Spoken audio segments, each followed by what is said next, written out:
隔离期间，面对那些怎么劝都劝不听的人，政府应该怎么办呢？在菲律宾，不听劝告的人就等着被枪毙了。向来作风强硬的菲律宾总统杜特地出面警告，那些违反新冠肺炎封锁命令又制造麻烦的人，执法的军警人员有权当场将他们击毙。My orders are sa police pati military, pati mga barangay, na pagka ginulo at nagkaroon ng okasyon na lumaban at ang buhay ninyo ay nalagay sa alanganin, shoot them dead.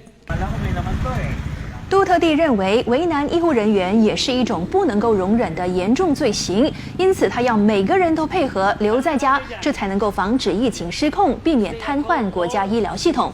菲律宾目前有2311宗确诊病例，死亡人数为96人。该国内长兼地方政府部部长阿诺2天前宣布确诊。